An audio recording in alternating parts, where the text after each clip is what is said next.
Good afternoon, everyone.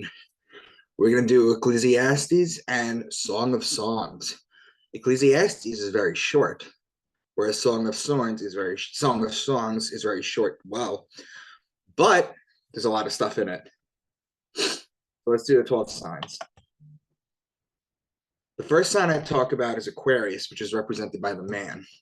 Technically, Aries begins the year, and even before then, Virgo begins the year, which we will get into. There's keywords for Aquarius, the man with the water pitcher pouring it out. Son of man and man, because this is the sign of the man. Baptism, water pitcher, fountain, stream, river, pond, lake, ocean, and sea. Pisces is a sign of the two fish in the water. So stream, river, pond, lake, sea, ocean, same deal. Aries is the ram, and in Aries you have March 21st, which is the spring equinox. It's a 12-hour day, a 12-hour night. It's also the Passover, or the passing over of the sun over the equator and back on its way to its height in the summer solstice. In Christianity, the passing over has changed, and it's called the resurrection of God's son. The Jewish Passover, the third Passover that happens in Aries, is when the angel of death passes over all the houses, and anyone that doesn't have the lamb or the ram's blood. Aries, the ram, doesn't have the lamb or the ram's blood smeared on their doorposts, their firstborn sons get killed. So whenever you hear ram, lamb, shepherd, or ram's horn, you're talking about Aries. Taurus is the bull. When you look at the sky and you see Taurus during the season where it's supposed to be, you know that you need to put the plow on the bull so that you can plant the seed so you can harvest in Virgo and Libra. So whenever you hear bull, ox, calf, or cow being the female bull, you're talking about Taurus. Gemini is the twins. It's the story of Castor and Pollux Troy, whose sister was Helen of Troy. It's the story of Achilles. So whenever you hear twins or brothers, you're talking about Gemini. Cancer is the crab, and it's a sideways moving creature. So just as the sun rises a degree on its axis starting on December 25th, it stops on June 21st, and for 3 days it rises to the same degree, moving sideways. Then on June 25th, it lowers a degree. The crab in the ancient Egyptian times was known as the scarab. So whenever you're talking about crab or beetle, you're talking about Cancer. Leo is the king. He's the lion. He's the king of the jungle or the savannah, whatever you want to call it. The ruling planet of Leo is actually the sun. Whenever you're talking about lion, lioness, or cub, you're talking about Leo. Virgo is the woman holding the wheat stalk. Remember before when we said that you plant in Taurus? Well, the virgins would cultivate the wheat in Virgo in order to make the bread for the year. So whenever you hear virgin, wheat, woman, grain, seed, barley, corn, grainy things, or woman things, you're talking about Virgo. Libra is the justice. It's the scales, it's the balance, it's the just one. The reason it's the justice is because it judges God's sun as it passes over the fall equinox and begins its descent into winter, into cold, into death. The Jews always celebrate the new year around the fall equinox. Libra is also wine season, which is when you plant for the grapes. In Taurus, you can press the wine here. So all law-related things: law, judge, justice, the just one, divorce, marriage, court, wine, vineyard, wine press, grapes, olive oil or olive oil, because it's also olive season. Incidentally, frankincense and myrrh are both olive plants as well, and we're going to see some examples of that. Scorpio is the scorpion. He is the betrayer. When a scorpion bites you, it leaves an imprint in your skin that looks like a pair of lips. It's why the mafia has the kiss of death, and it's why Jesus was betrayed by Judas with a kiss. So the sun is judged in Libra, it's betrayed in Scorpio. Finally, in Sagittarius, this is where the bow and the arrow shoot the sun and inflict further punishment on the sun, effectively killing it. This is where the sun dies. Why? Because on December 21st, the sun is at its lowest point. It cannot rise any lower. It's dead. It's the dead of winter. It remains at that lowest level for 3 days, which is why Jesus was dead for 3 days. When on December 25th, or the birth of God's son, it rises another degree and starts to make its way back up to the top in Cancer. So whenever you hear horse, bow and arrow, spear, or horseman, you're talking about Sagittarius. And then finally, Capricorn is the goat because he likes to climb the mountain. And if you look at the zodiac wheel on the right, Capricorn's all the way at the bottom. So imagine you're a little sun, and you're climbing to the left, going up the wheel a degree a day until you get to the top in Cancer, the summer solstice. You start to climb up the great mountain in Capricorn, just like the goat does. So those are the 12 signs. And I go through them all the time, but I just wanted to go through them again. because it's so important that you guys have this like memorized. Okay, so that's the 12 signs. Let's just jump right in. This is Ecclesiastes. There is a time for everything and a season for every activity under the heavens, a time to be born and a time to die, a time to plant and a time to uproot. Astrotheologically speaking, the Bible is an encoded farmer's almanac that maps out the heavens. The time to be born is December 25th, where the sun comes back to life. The time to die is December 21st, which is the winter solstice. The day of death, due to the man on the horse shooting the sun with the bow and the arrow. The time to plant is Taurus.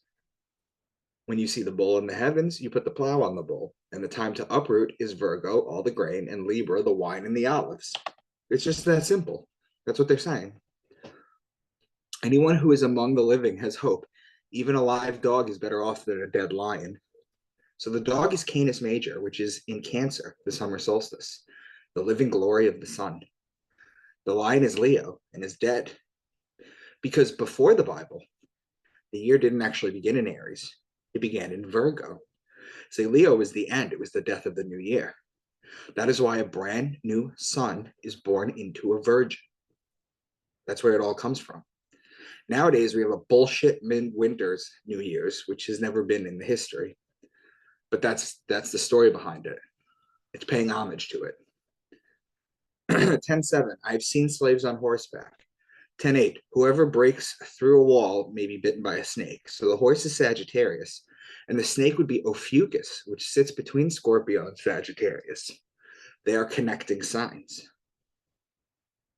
Now we're up to the Song of Songs. I told you Ecclesiastes was short. My own 1:6, my own vineyard I had to neglect. 1:7, 1:8, 1:9, 1:13, and 1:14. Where you rest your sheep at midday, why should I be like a veiled woman? If you do not know, most beautiful of women follow the tracks of the sheep and graze your young goats. I liken you, my darling, to a mare among the Pharaoh's chariot horses. My beloved is to me a sachet of myrrh resting between my breasts. From the vineyard of En-Gedi. The vineyard is Libra and the sheep are Aries. Now these are opposing signs. The woman is Virgo. Virgo and Libra are connecting signs. The goat is Capricorn. The chariot is Auriga, which means charioteer, which is located in Gemini. And the horse is Sagittarius. Gemini and Sagittarius are opposing signs. The myrrh is an olive plant, which is Libra, and the vineyards are Libra too. Lots of patterns here. Your hair is like a flock of goats. Your teeth are like a flock of sheep, just shorn, coming up from the washing. Each has a twin. The goat is Capricorn, the sheep is Aries, and the twin is Gemini. Now, Capricorn and Aries are the first two cardinal signs of the zodiac. From the lion's den and the mountain haunts of leopards, how much more pleasing is your love than wine? Your lips drop sweetness as the honeycomb, my bride. Milk and honey are under your tongue. You are a spring enclosed the sealed fountain. With every kind of incense tree with myrrh and aloes.